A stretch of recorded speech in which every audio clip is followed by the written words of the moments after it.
자, 그러면 방송이 말입니다.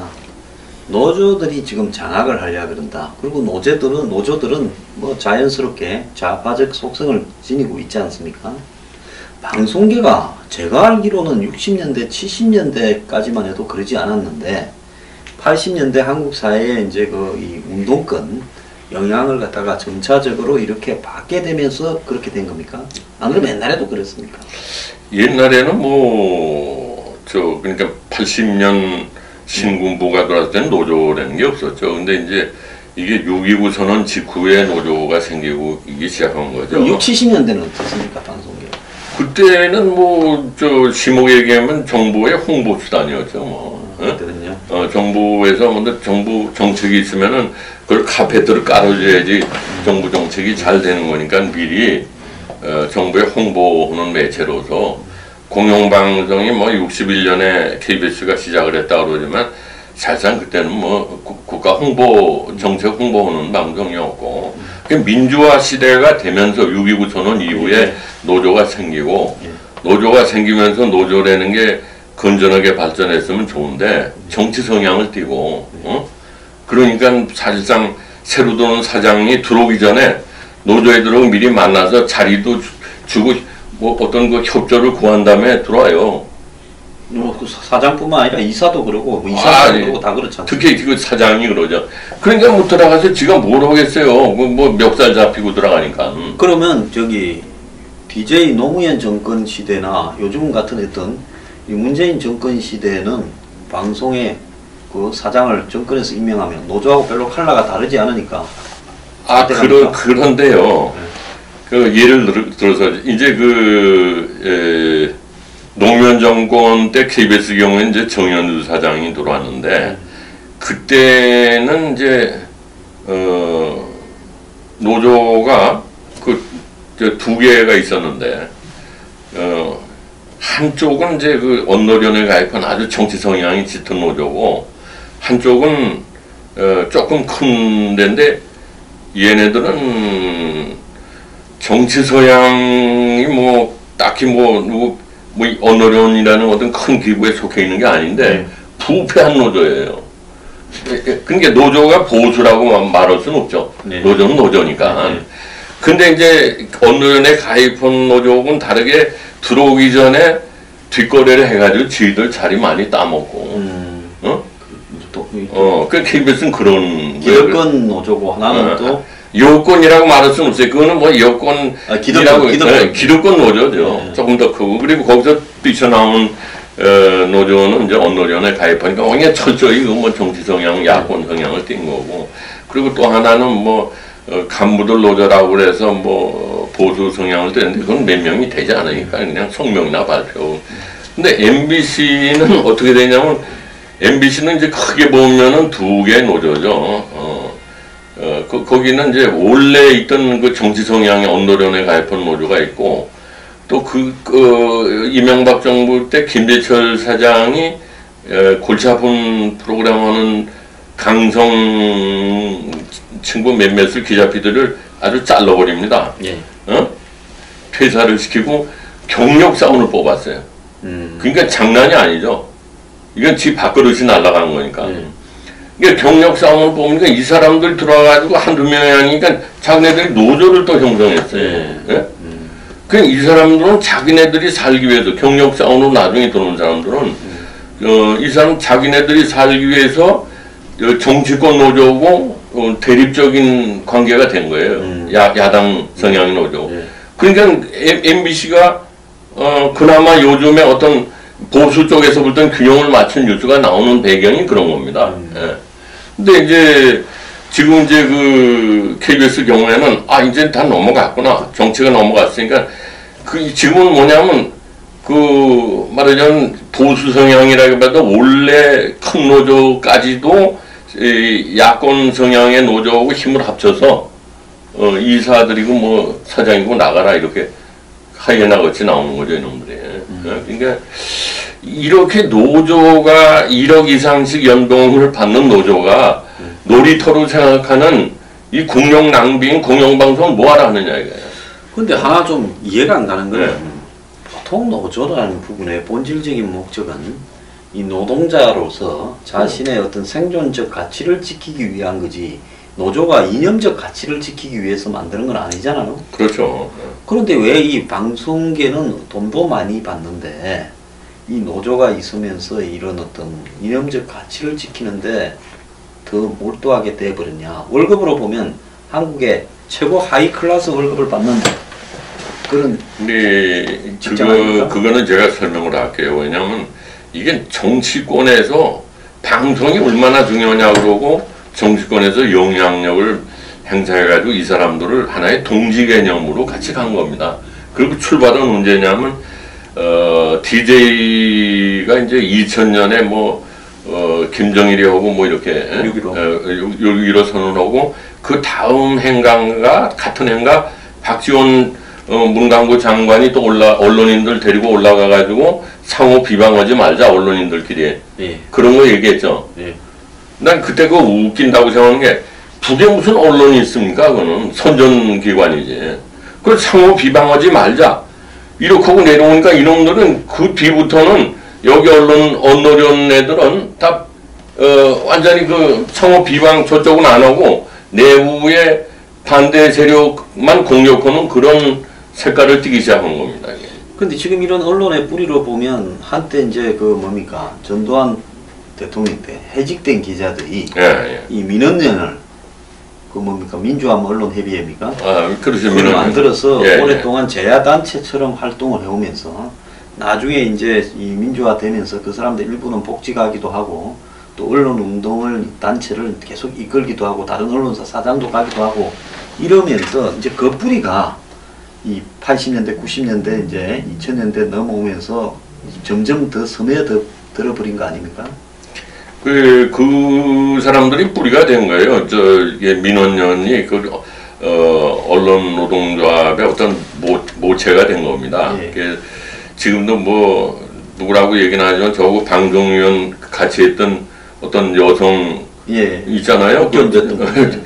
저 최모라는 사람. 그 사람이 방송위원하다 국회의원 오고 요즘은 공천 못 받았는지 방송에 나와서 활약을 하는데 아까 말씀대로 이게 이런 사람들은 오랫동안 연대를 해가지고 전체 팀이 돼가지고 우파들을 공격하는데 자기의 역할을 다하는 겁니다. 근데 이게 우파라는 것들은 국회의원만 되면 하늘에서 떨어진 거로 생각하고 그런 연대를 방송계나 언론계에 있다가 국회의원 된 사람들도 좀 있지 않습니까? 많죠. 근데 그런 사람들 보니까 바로 그냥 목에 힘주고 다니면서 저희들이 뭘 해야 될지 모르고 그리고 또 이게 방송계에 있다가 국회의원 되는 것도 사실 제가 볼 때는 바람직한 현상은 아닙니다. 그건 비판을 한 대상 속으로 들어가면은 그건 자기가 비판할 때 의도를 가지고 했다는 거 아니에요? 그러니까 그건 좀 모순된 행위이기도 한데 하여간 민원연이 이제 언론연의 모체가 됐고 그래가지고 그 사람들이 이렇게 침투를 해가지고 오늘날 방송을 장악한 겁니다. 옛날에 이제 이런 문화, 그다음에 네. 이념 운동에서 보면 뭡니까 이 하버마스입니까? 하버마스. 진지론이라는 게 있었잖아요.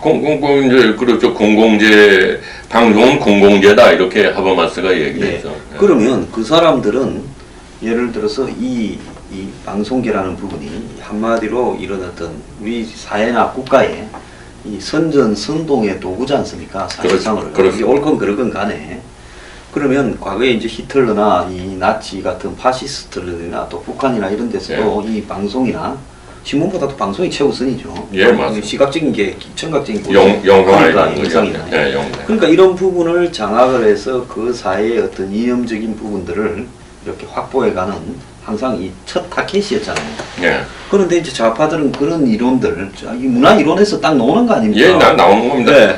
진지전을 파서 딱 잠복해 있다가 사회주의 국가에서 영화나 이런 영상 방송을 얼마나 중요하게 국가 정책에 앞에 놓는 거 아닙니까? 선동의 도구인데 그렇게 생각함에도 불구하고 이 한국의 보수라는 사람들은 이런 어떤 이 프로파간다나 이런 어떤 도구로서의 방송이나 이런 어떤 언론의 의미를 제대로 이해하고 있지도 못했고 지금도 저는 제대로 이해를 못하고 있다고 봅니다. 못하고 있습니다.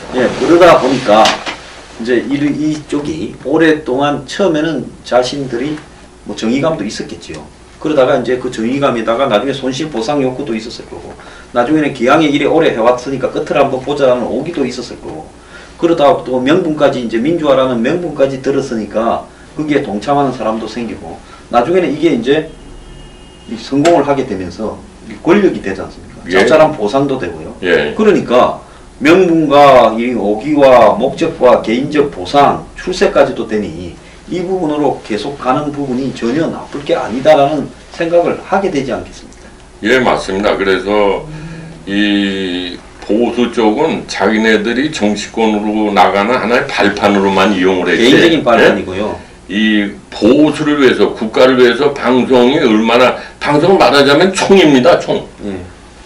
제가 그 방송위원 상임위원으로 있을 때도 한때 뭐 EBS 이런 데서도 일반 뉴스를 하겠다고 말이야. 다 뉴스를 하겠다고 그랬어요. 그건 교육에 관련된 뉴스만 하는 건 좋은데 일반 뉴스로 하는 건 허용하면 안 된다 하는 것이 이게 드라마나 이런 거하고는 다르거든요. 보도는 사람을 죽일 수도 있고 살릴 수 있는 총이나 마찬가지예요. 예?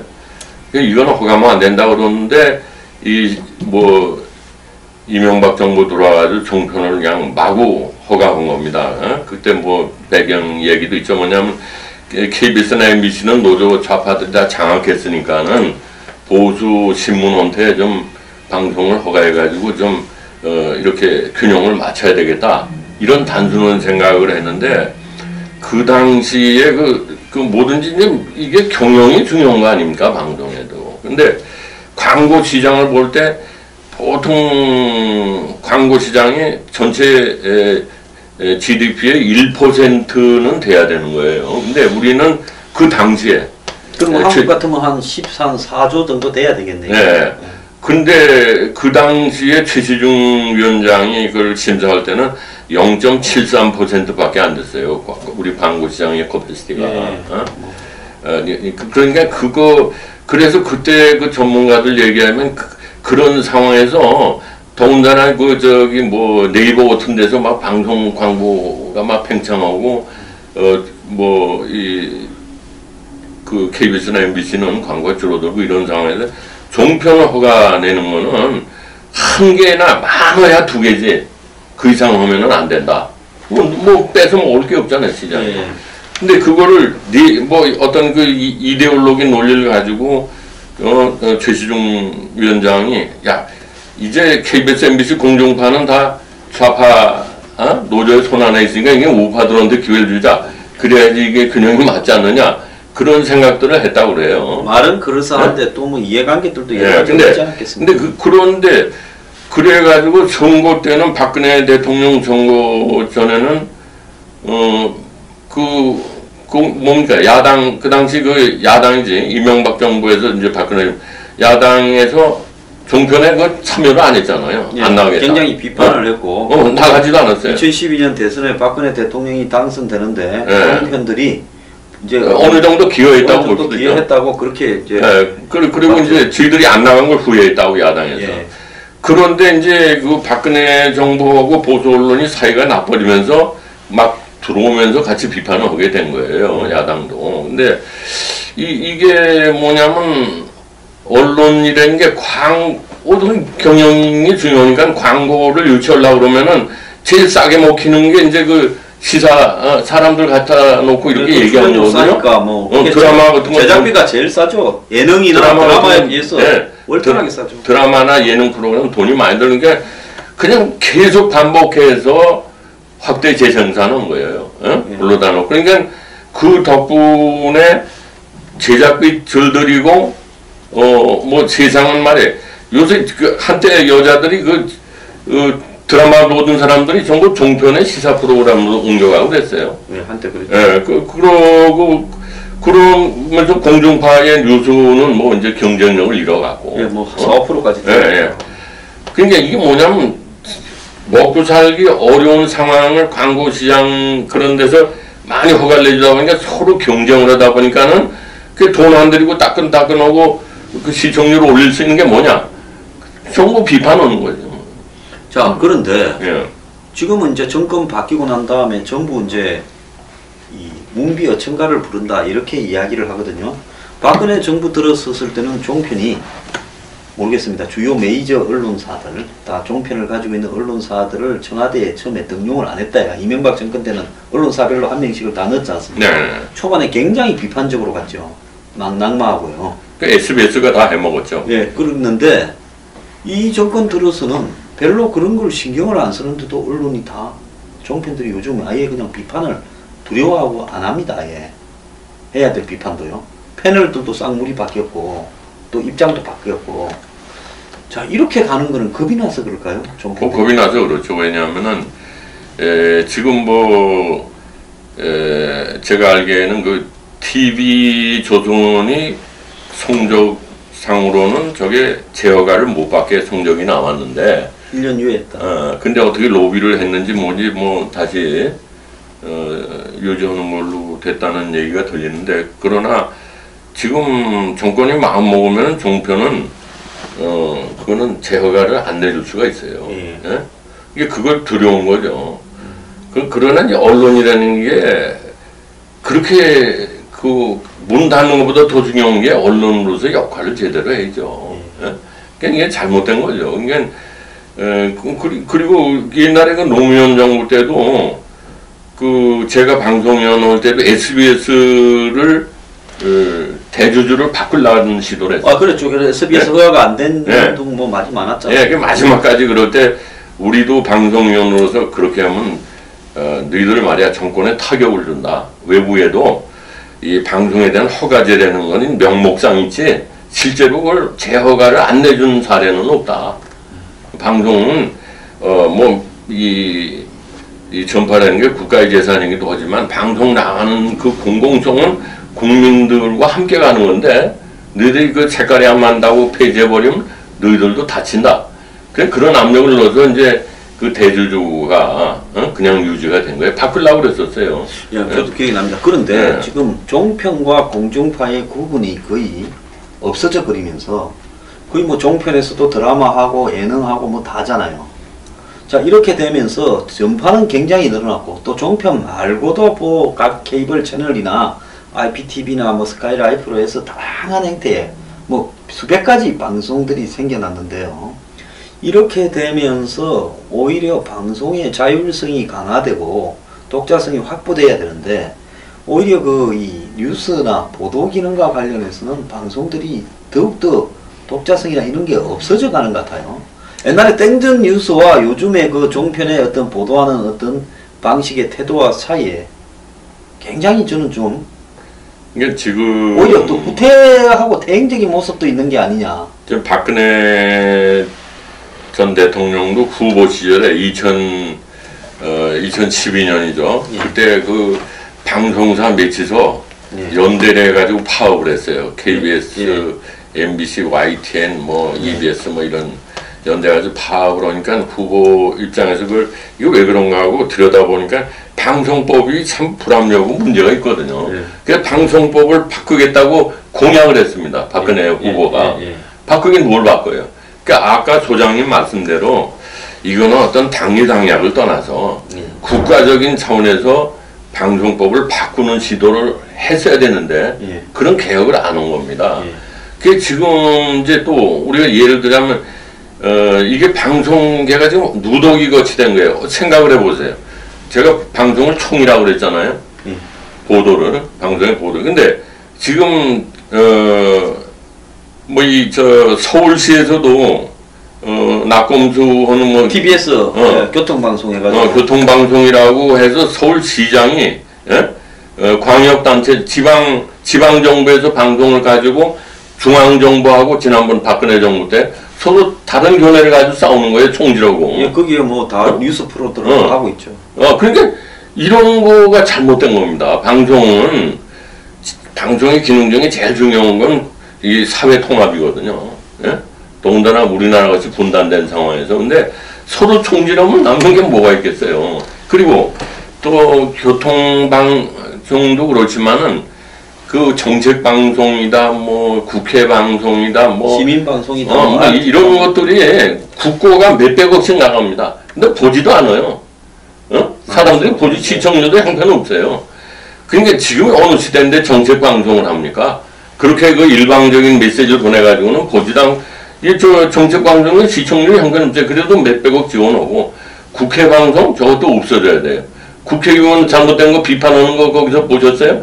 그럼 외국에서는 국회 방송 안 하느냐? 합니다. 공영방송에서 국회 방송을 해요. 중요한 걸 골라서. 근데 공영방송에서 자꾸만 상업화가 되니까는 거기 빠져나가서 국회 방송인데 제가 이제 결론적으로 드린 말씀은 2000년에 DJ 정부 때 강원영 목사하고 강대인 교수 뭐 이래가지고 한 몇 개월 동안 방송에 관한 그 뭐 대토론회라고 그럴까 그런 회의를 했어요. 그래가지고 이제 백서가 나왔는데 나중에 다 휴지 조각이 돼버렸죠. 이게 지금도 국가 발전을 생각한다면 방송이 정말 이렇게 누더기 거치되고 정책도 철학도 없는 방향으로 언제까지 17년 동안 실패한 사례가 있잖아요. 그럼 이거를 국가적인 당략을 떠나서 국가적인 차원에서 이걸 우리 그 강원영 목사 그 하던 때로 가서 한번 다시 해보자. 그럼 거기는 뭐냐면 방송학자들 또 시민단체들 방송 현업자들 다 불러가지고 분과를 만들어서 토론도 하고 그랬어요. 예? 그런 거를 다시 해야지 국가를 세우는 겁니다. 근데 뭐 정권만 잡으면 이거를 자기 정치적인 도구로만 생각하는 거지. 방송이 현실적으로 매우 중요한데도 불구하고 이렇게 말하자면 저 심원 내기로 하면 똥친 막대기가 돼. 정권만 따먹은다면 난 모른다. 너희들 뭐 내 똘마니 보내면 뭐 인사권만 있으면 어떻게 하겠지. 근데 이게 인사권만 있다고 되는 세상이 아닙니다. 지금 이제 두고 보세요. 제 말이 틀린 거예요. 지금 이제 문 정권이 들어서 가지고 방송을 장악한다 하더라도 거기에 또 반대되는 노조가 또 생깁니다. 그래서 끊임없이 괴롭히고 저희들 이권을 챙기는 거예요. 노조는. 저희들 살기 위해서. 그럼 이게 국가적으로 굉장히 소모적인 겁니다. 이거를 근본적으로 국가의 앞으로 발전을 해서 이거 바꾸지 않으면은 저는 방송인이 정치적인 활동을 일체 못하도록 법으로 좀 규정할 필요가 있지 않나 생각도 하는데. 그거는 개인적으로는 못하게 돼 있습니다. 근데 언론료 이거 법이 말이죠. 집단적으로는 정치활동을 허용하고 있는데 개인적으로는 못하게 돼 있어요. 그러니까 이 개인이군 집단이고 뭐 공영방송을 하는 사람들은 적어도 방송 노조나 언론 노조가 정치적인 발언을 갖다가 했을 때는 특정한 정치적인 발언을 했을 때는 그것을 처벌하는 규정을 두고 철저하게 자신들의 개인적인 권익만을 위한 노조 활동을 하도록 통제를 해야 된다. 왜냐하면 특수적인 직업이지 않습니까? 그 특수적인 직업에서 그 자기들이 확보하고 있는 스피커를 이용해서 이렇게 정치적인 성향을 임의로 떠들어대고 하는 이런 부분, 이런 것들이 보장되었으면 됩니다. 제가 중요한 사례를 두 가지만 얘기해요. 제가 KBS 감사할 때 그 노무현 정부 초기 때인데 송두리가 들어왔어요. 예, 경계인이라고 하던 독일의 경계인이라고. 근데 어떤 그 프로그램이 나갔어요. 송두리에 관련된 게. 저도 그거 본 것 같습니다. 네, 아름답게 묘사했던 것 같은데요? 아름답게 미화시켰죠. 예, 저도 그때 붕괴를 했던 기억이 나요. 그래서 이게 어떻게 이런 프로그램이 KBS에 나갈 수 있는가 해서 제가 감사를 시켜서 알아봤더니 이른바 그 게이트키핑 없이 회사 차원에서 이걸 뭘 보고 한 게 아니라 어떤 개인이 심의도 안 받고 중간에 간부들의 걸러주는 것도 없고 그냥 나간 거예요. 그러나 밖에서 국민들이나 시청자가 볼 때는 KBS가 저런 입장을 취하고 있구나 이렇게 볼 거 아니에요? 또 하나 노무현 정부 때 앞으로 이제 이런 게 많았는데 차베스가 그 대단한 정치인이라고 이렇게 나갔어요. 베네수엘라. 그래가지고 몇 차례에 거쳐서 거기 뭐 일요일 날 저녁에 그럴 때 특집으로 다큐 차베스 해가 차베스가 마치 핵명가. 미국도 비판하고 말이야 뭐 기름도 막 거의 무상으로 주고 이거 참 국민들 살게 좋아하는 아주 위대한. 지금 와보면 베네수엘라가 실패한 국가가 되어버리가 다 지금 다. 그래가지고 차베스가 그렇게 나왔니 어떻게 된가 들어봤더니 그것도 아무도 통제하는 게 없이 그 스크린 하는 거 없이 게이트키핑 없이 심의 기능도 마비되고 그냥 나온 거예요. 이렇게 해방봅니다. 1억 이상씩 받는 놈들이. 그래서 이거는 이런 방송은 이제 그만해야죠. 그러면 저기 시청자들한테 공영방송이라고 시청료 받는 것도 그건 부끄러운 일이죠. 그런 일 아닙니까? 예. 그래서 그게 이제 그런 애들이 그런 걸 내고서 언론에서 막 표를 하나씩 타는 거야. 아, 그건 이제 우리 의도에 맞는 프로그램을 냈다. 그리고 또 하나 웃기는 해방구. 종편들 같은 경우에는 이게 뭡니까? 자본의 논리, 즉 재벌들의 논리에 너무 쉽게 놀아나는 것 같아요. 왜냐하면 종편이 그 광고비에 종편 재정이 열악하지 않습니까? 시설도 열악하고요. 그러니까 그 대형 광고주가 중요하니까. 그러니까 신문이라는 게 아직도 파워가 있잖아요. 네. 그 신문들이 압력을 넣고 광고 뜯어오고. 네. 어? 그러니까 이 방송은 종편을 포함해서 뭐 정책 TV 이런 것도 없애고 또 그 고칠 게 한두 가지가 아닙니다. 어떻게 중앙정보고 지방정보고 방송을 따로 갖고 총질하고 이럽니까? 이건 참 웃기는 나라예요. 그러니까 방송이 그렇게 영향력이 큰데 이걸 헷갈려 두다 보니까는 세상이 어지러워진 겁니다. 이건 매우 중요한 겁니다. 그러니까 이 문재인 정부도 정권 잡자마자 그 원내대표 우원식인가가 지금 세 가지, 응? 자기네들이 뭐 국정원 뭐 개혁하겠다, 또 뭐 검찰 개혁하겠다, 방송 개혁하겠다, 세 가지를 내세운 겁니다. 방송을 이 사람들은 재미를 봤기 때문에 방송을 놓지 않는 겁니다. 그러면 보수인지 야당인지 이 사람들도 칼을 갈아야 될 거 아니에요? 무엇보다도 방송이 중요하다. 그 똥친 막대기로 말이야 필요 없고 뭐 버리는 그런 게 아니고 이건 국가 발전인데 이런 상태도 안 된다고 하는데 아직도 이게 정신 무장이 안 되죠. 진영에서 무슨 방송을 조직적으로 좌파들처럼 장악해 해서 그걸 어떻게 대응을 하고 하는 건 틀렸고요. 아예 방송 자체를 정치판에서 해방시키고 그럼 민영화시켜버리는 것이 유일한 해결책이라고 맞습니다. 생각합니다. 네. 그리고 왜 민영화시켜야 되는 실패 사례는 17년 동안 쌓였어요. 예, 그리고 망할 방송들은 빨리 망해야지. 예, 그래서 이제 살아남는 방송. 예, 맞습니다. 예. 그러면서도 공공성을 저으려면 말씀대로 아까 광고에서 나오는 그 공적 자금을 가지고 좋은 프로그램을 지원해주고. 예, 정부는 그 이야기만 기금을 확보해서 예. 그 이 좋은 방송들만 지원하는 역할에만 한정하고 나머지 부분, 뭐 방송국은 특히 방송의 잘못에 대해서는 엄격하게 소송으로 심의도 정권 차원을 넘어서 6대3으로 하면은 누가 그걸 인정을 하겠습니까? 그건 이제 다른 대표성을 확보해서 아주 중립지대에다가 심의기구를 만들고. 예?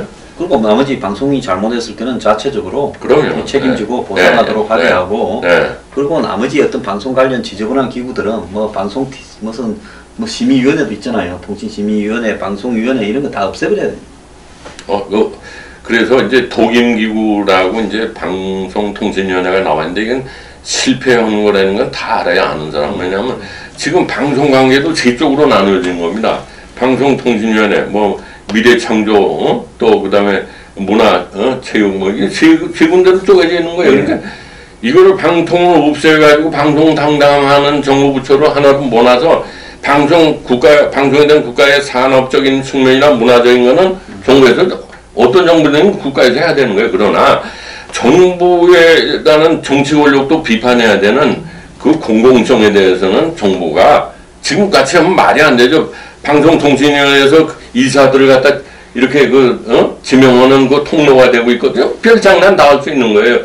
그런 거 하지 말고 방송 뭐 위원회가 됐건 뭐 미디어위원회가 됐건 그건 독립적으로 둬서 이제 정권 차원을 넘어서 해야지. 이렇게 가면은 지금 사실은 방송이 정부 부서로 보면 좀 사각지대에 있는 거 아니에요? 방송통신위원회 밑에 두고 또 통신위원회가 또 있죠. 전파통신위원회가 별도로 있죠. 그러니까 저도 방송위원 해봤지만은 거기서는 돈 가는 것만 관리를 하지 업자들 상대로 방송의 공공성 면에서는 하려는 게 없어요. 자기네들 신경을 안 써요. 그건 뭐 제일 중요한 건데 제일 소홀히 하고 있다는 거죠. 그럼 지금 뭐 부서가 없지 않습니까? 미래창조과학부에서 합니까? 문화체육관광부에서 합니까? 아무것도 없잖아요. 그냥 방송의 공공성은 자기네들이 정부가 손을 떼는 게 공공성의 시작이에요. 예, 어차피 지금 사각지대에 방송통신위원회라는 그 밑에만 이렇게 존재를 하면서 사실은 이 지금 여러 가지로 그리고 방송적 성향만 높아져 가고 있잖아요. 아까 방송은 노조의 놀이터로 1억 이상 연봉을 받는 노조의 놀이터로 만들고 이게 국민 앞에 할 수 없는 짓을 하고 있는 겁니다 지금. 그리고 요번에 뭐 문재인 정부의 부대변인으로 간 KBS 여자 아나운서도 그건 뭐라 그럽니까? 자기가 너무 할 일이 없어서 거기서 뛰쳐나왔다는 거 아니에요? 실제로 할 일이 없어요. 네. 걔가 그 여자 걔라 그래서 죄송합니다.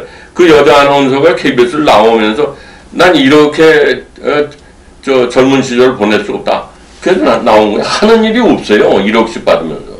그러면 사람을 줄이든지 하지. 왜 하는 일도 없이. 아이고, 사람을. 지금 이제, MBC나 KBS 이런 그 공중파들은 곧 망합니다. 왜냐하면 그 경영상으로 볼 때는 빨리 망해야 될 거예요. 기술이 발전해서 그랬는데 옛날 기술을 붙들고, 다른 데서 는 그냥 카메라 한 대 들고 이렇게, 예, 요즘 1인 미디어니. 네, 뭐 중계차가 나가고 말이야. 다 소용없더라고. 어마어마한 비용으로. 그러니까 좀 빨리 국가적인 차원에서는 다 망해야 되는 회사예요. 그러니까 전 빨리 국가를 위해서 여야를 떠나서 17년 동안 실패한 사례가 많으니까 수신료 같은 거 올리려고 그러죠. 올려주지도 않아요. 야당이 되면 누구나. 왜 상대방 실탄인데 그걸 주겠습니까? 그러니까 이거를 정말로 방송을 제자리 갖다 놓은 운동을 해야 됩니다. 예. 자, 보수는 제가 봤을 때 방송을 장악을 할 수도 없고 해봤자 어설프게 해서 모든 것이 더 후유증만 남긴 채 실패로 끝났고 이 거대한 방송계라는 것은 결국은 이 한마디로 일정한 인형 코드를 가진 집단의 거의 놀이터가 되어버렸다는 겁니다. 그들의 생존을 위한 어떤 투쟁도 아니고요. 정치적인 출세를 위한 일종의 자기들끼리의 네트워크로 전락해버렸다는 겁니다. 그렇다면 방법은 누가 장악하느냐의 문제가 아니라 차라리 방송을 본연의 자리로 돌아가서 정치색을 탈색시키려면 그러려면 이 방송을 전체를 민영화하고 한마디로 비효율적인 방송은 망하도록 해버려야 된다. 그게 시장 원리입니다. 결론이다. 마지막 뭐 좀 하시고 싶은 말씀 있습니다.